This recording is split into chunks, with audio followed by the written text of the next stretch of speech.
What am I doing? Just jumping on, doing a quick live. For those of you who are out and about, probably going home or making the drive out to do something, I just got home myself.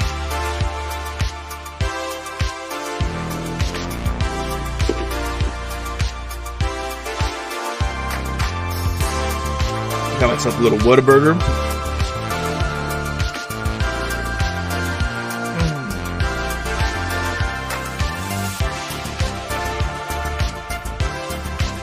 Shout out to everyone who's watching on the Instagram. Yo. Shout out to everyone watching on Facebook and YouTube. Yo. I'm your boy, Rock5tar Emiliano. Actually, let me turn this off. Or let me take off this. Because right now I am repping the... Let me make sure this thing's not on repeat.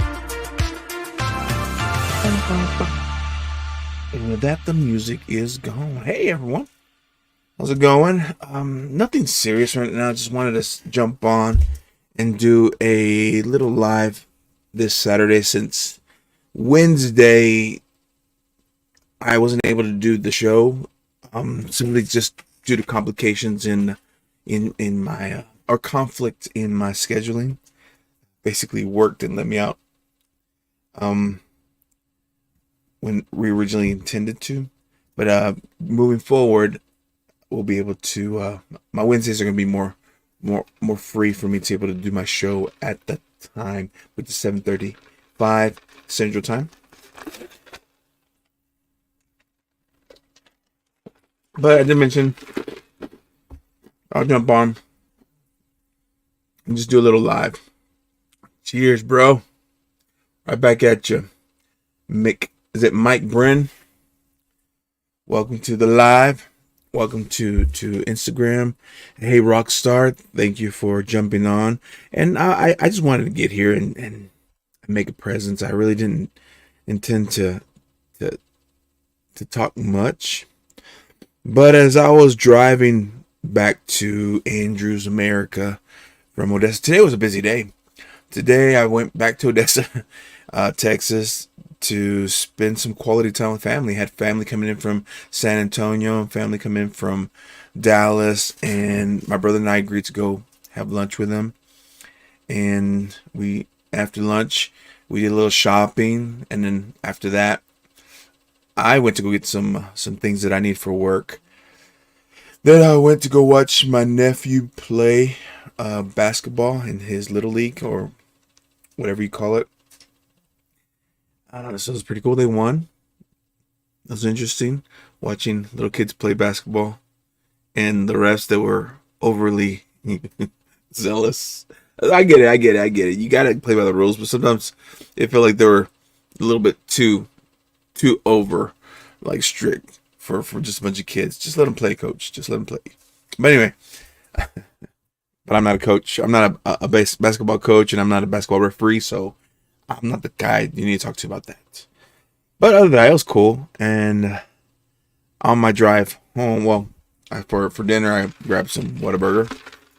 Y'all guys can see.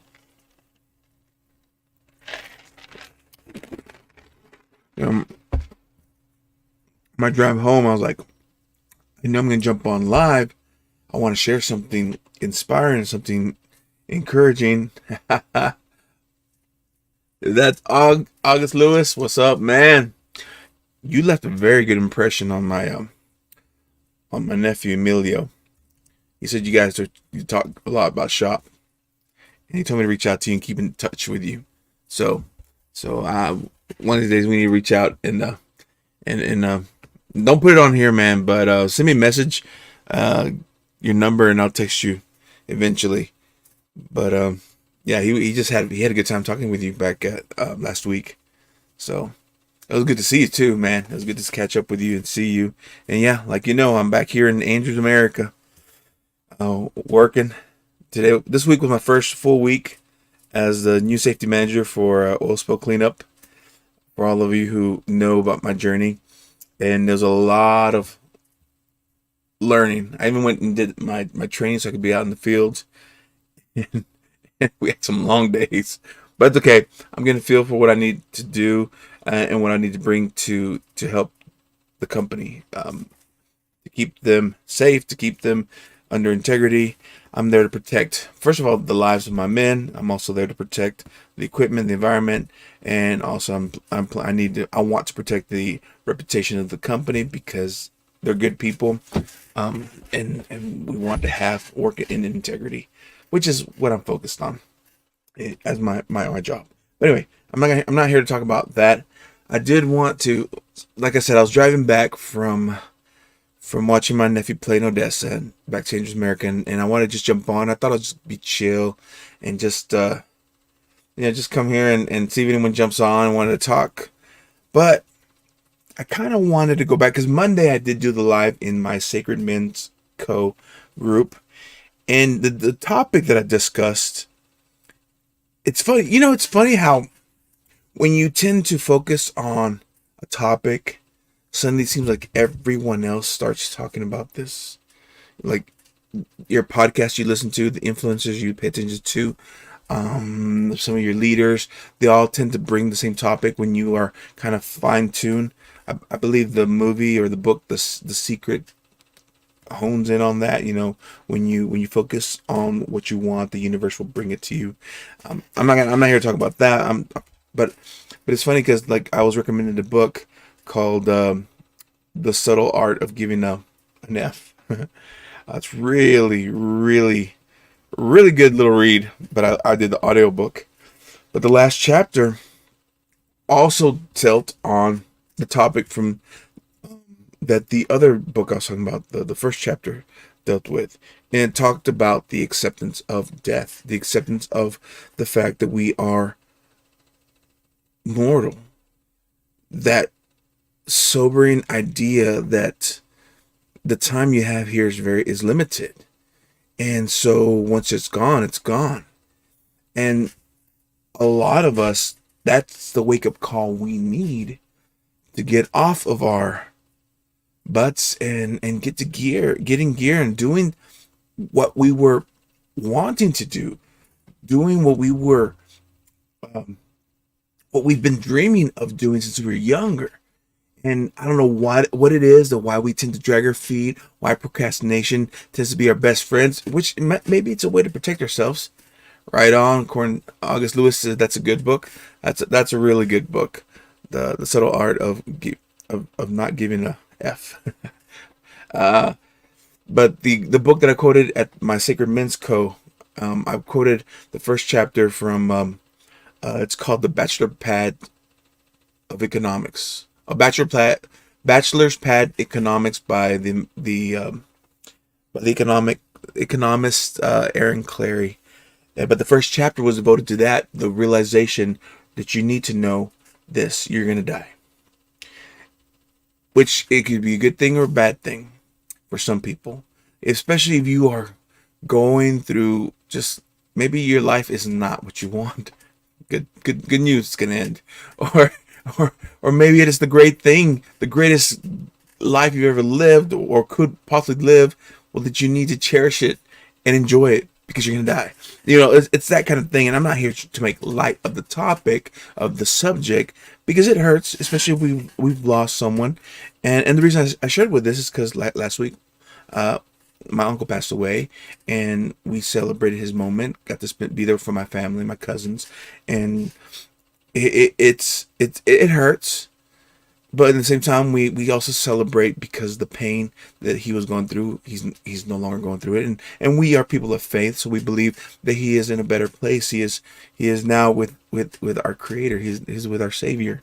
So, and I'm not here to preach to you, but that's just a very comforting belief that we have in our family. So we celebrated his life, which had such a long trajectory, watching his life and the people who went up and shared story after story after story of how he helped, how he poured into ministry, how he helped into the churches, how they were kind of the frontiersmen of certain style of music going into churches in the Spanish culture that was very, very taboo in their time. And now today I hear like almost every Spanish church has an accordion.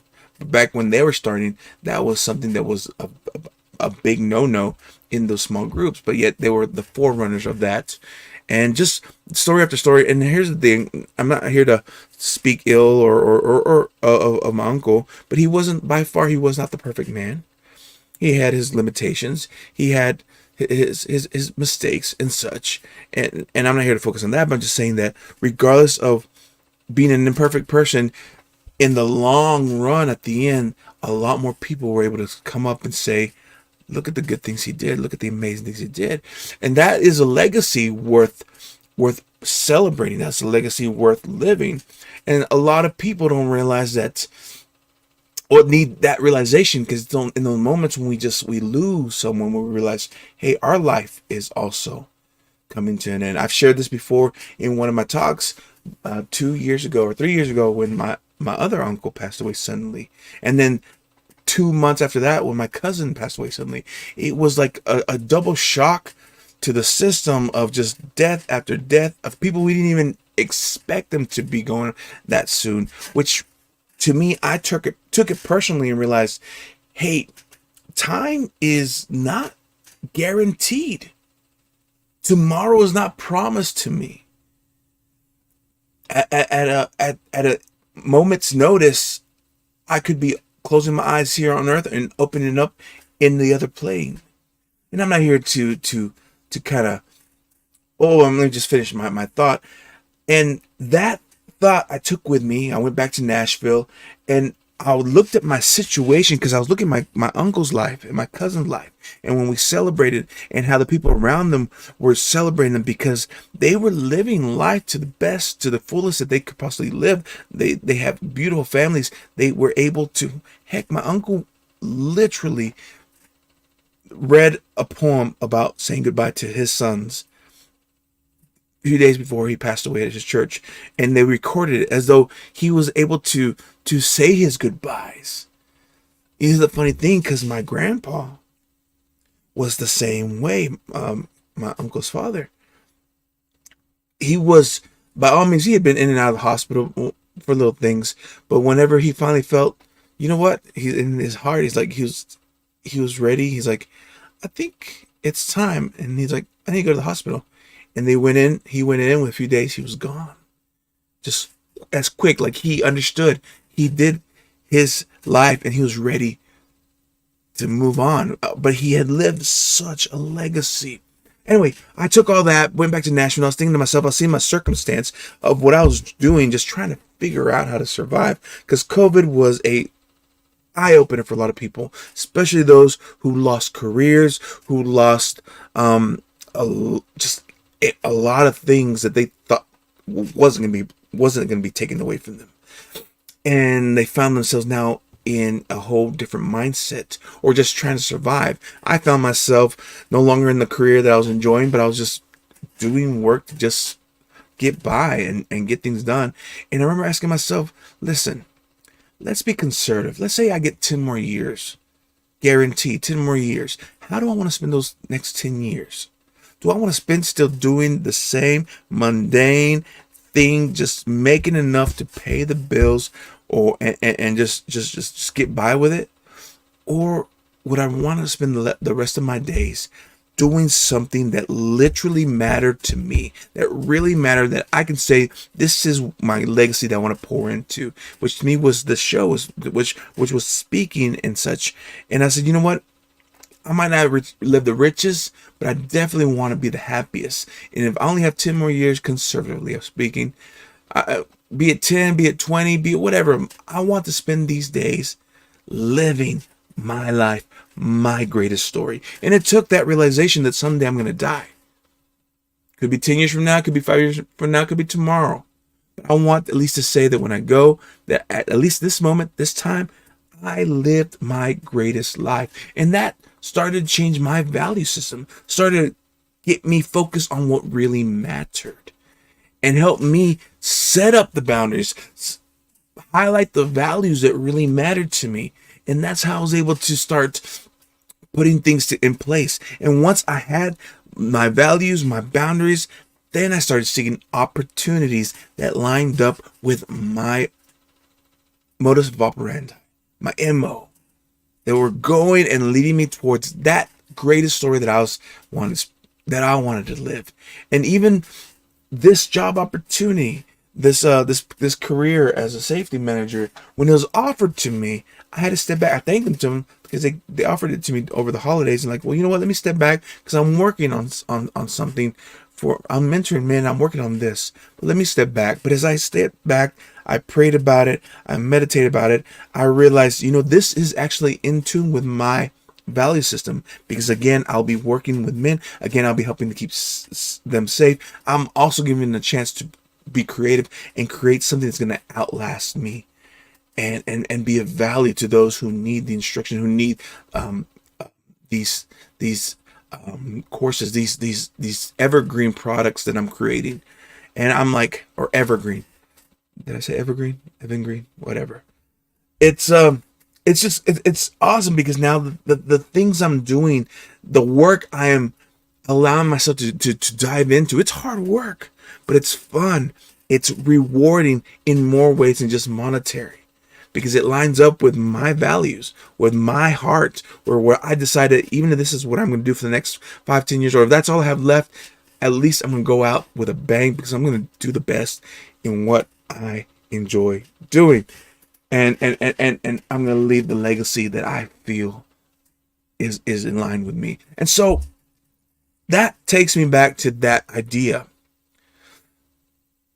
to understand that life is only but a moment. On our life is just a speck on the grand string of things, on the grand beach of life. Our life is just a speck of sand in the grand scheme.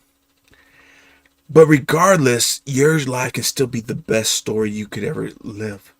But when you realize how finite it is, then you can start fine-tuning your focus on what really matters, and the things that used to bug us, that seems to be that would over excite us, that really was just pointless, stress inducing. We can have the courage to say, you know what, I'm not gonna let this bug me, because in the grand scheme of things, that person cutting me off doesn't matter. That person who cut in front of me in line, yeah, it's a little irritating, but in the grand scheme of things, that doesn't matter. It shouldn't rob me of my peace, because I have something far greater that I'm working towards. I bring so much more value than just to erupt and explode. And it really helps you put things into perspective, and helps you kind of appreciate the life that you have once you realize, you know what, yes, my life is borrowed, but I'm gonna have fun with this. I'm gonna do my best. I'm gonna leave my mark. I want to make sure that at least my loved ones know and remember that I was here. Now, I know some people, that's not their goal. They want to leave just as quietly as they entered, but yet what they're working on, what matters to you? What would you gladly spend all day doing?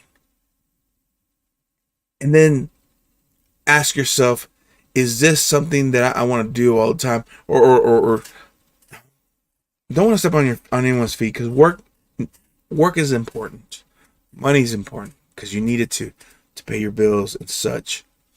But I guess I'm focused more on the, don't feel like the job you have now, the work you're doing now, is your only means of escape. You see, depression can happen when you have to take on a job, but you have no plan greater than that. You have no next exit strategy. When you just say, this is what all I can do, and you're stuck at it, and you feel like if that's taken away from you, you're left with nothing. That's what I'm talking about. If that kind of stuff, if this was taken away from you, and you feel like you would, or maybe you're just too scared to see what other possibilities are out there. See, that's when the suddenly idea of like death can happen tomorrow. None of this, oh, I'll wait till 3 years before I start even visiting my dream. I'll wait till 5 years before I start even contemplating, maybe doing whatever it is that really turns your heartstrings on. I had to step back and say, you know what? What's important to me? What I've already lived so many years on this planet. I don't know how many left. Do I want to spend the rest doing what I'm doing right now? Or would I rather go and just turn the page and just start living my favorite things, going on my kind of adventures, and doing things that honor my creator, because I believe that actually brings me pleasure too. Helps, and I can help people, but it's something that I'm good at, that I derive joy from, and I can do great things. So anyway, that was the kind of conversations and thoughts that went through my head, and I'm realizing that a lot of people these days are kind of thinking about that, are speaking on that, on the fact that our life is gonna end. How do you want to end this? Do you want to end your days realizing you never lived? Or do you want to go and start living today? And even if it's just for a few years, hopefully not, because honestly, once you start working and doing what you love, or just creating something that of purpose for you, then of course it's going to give you such a renewed of spirit, such a youthful demeanor, because you're working for something greater than yourself, something meaningful, something that you don't mind spending your time doing, because it's for the greater good, it's for the greater impact, it's for whatever vision you have, or you decide to adopt, or you fighting for, living for, some people even dying for. Anyway, those are just random thoughts that came to mind, and I'm starting to hear that over and over again. What are you going to do with your life? Right now, the life that you are doing, do a little inventory. And now, again, are you happy with what you are doing right now? It's not about, and I'm not here to say, well, you got to be happy. Because, there's some things that don't make me happy. Like waking up earlier than I'm used to waking up, to be out in the field by 7 in the morning, because I got to get ready. I got to do my devos and all that stuff, my breathing. I got to wake up earlier to do my routines to get me mentally ready to be out there. So doing that doesn't necessarily bring me happiness. It's discipline. It sucks. It's a hard part. But the end result, at the end of the day, when I'm coming home after everything that I was able to accomplish and do, and know that in the grand scheme of things, what I did, what I brought, what I performed was damn worth it. And people appreciated it. And people were helped. People were saved. People were enriched. Now that brought me happiness. So I'm saying, much love, brother. I'll send you a message. I'll shoot you a message, August. What I'm just saying, take that inventory and realize what it is that you're willing to give up so that the person that you want can rise up. One of my mentors says, you got to count the cost of your dream, of your baby, of your goal, and realize, and then ask yourself, what must die so that this can live? Maybe it's a mindset.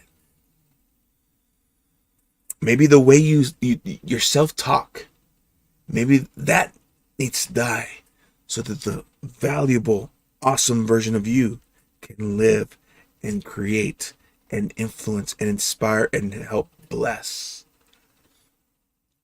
Maybe it's certain associations.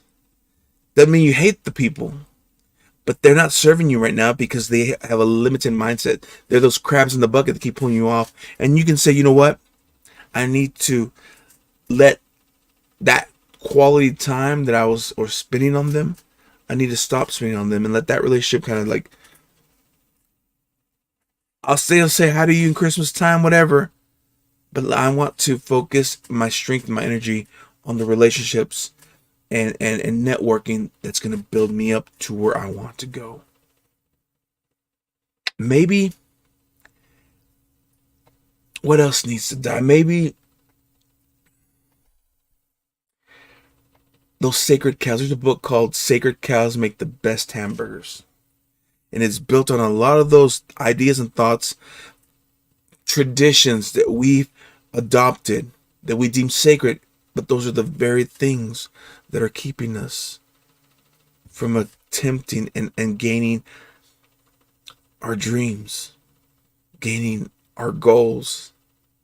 Maybe some of those sacred cows need to be barbecued so that you can feast in your dream tomorrow. Anyway, I would love to know your thoughts on that. Have you been listening to these books or reading these books? The books I quoted today, I guess Sacred Cows Make the Best Hamburgers, The Subtle Art of Not Giving an F, and Bachelor Pad Economics by Aaron Clary. These are great books, but besides that, what other books have you read, or what other speakers have you listened to besides me, where you've been hearing that sobering message? Hey, you're gonna die. What are you gonna do until it happens? How are you gonna spend your days? How are you gonna live your greatest story until that last breath you take? I'd like to know what you might have heard, what you might have read, and what's going on. So again, this is Josafat Emiliano from Hey You Rockstar, a podcast that airs every Wednesday at 7:35 p.m. Central. The guest I had this week, we're rescheduling him for, I believe, the first Wednesday of February. And then I'll have another special guest this week from California. So the San Antonio guest will be probably the first Wednesday of February. And then I have on standby another dear friend of mine from Nashville. Back in Nashville, we used to be in sales together, and now he has his podcast on mindset. And apart from that, he works in financial business and other services. So great. We got some great lineups for the next 3 weeks. So tell your friends, hey, if you're a leader, if you're an entrepreneur, and you want to hear stories of leaders and entrepreneurs so that you can learn from them, learn from their struggles, their overcomings, the values that they bring. I invite you to the show every Wednesday at 7:35 Central. Hey Rockstar, either here on this channel or back in on Facebook, and also on YouTube and Instagram. So until next time. Oh, and for those of you who are interested, I do have a group, a tribe of men that we are just building a community, specifically for single men of faith who are looking for community, tribe, people to compare notes with. I am a leader of a movement called Sacred Men Co. Check it out. Go to sacredmen.co. At the very bottom, there's a link to join our tribe on Facebook. Or if you just want to meet with me, have a discovery call, and let's see how we can help you out, how we can help you get unstuck, how we can help you. Maybe you've lost your purpose, or maybe you've lost your drive, and you just want to talk with someone, a fellow believer, to help you out. I got you. There's a calendar link on sacredmen.co. Check it out, and I would gladly just sit down with you and do a phone call, or if you want to do a video call, we can do either or. Once again, my name is Josafat Emiliano. I'm here to serve you. I'm here to bring value to you, and I'm here to say that yes, death is coming. Our life is not forever, but that doesn't mean that you cannot live your best life until your time comes. So until next time, all the way from Andrews, America, I'm just wishing you much love and many blessings. Have a good night.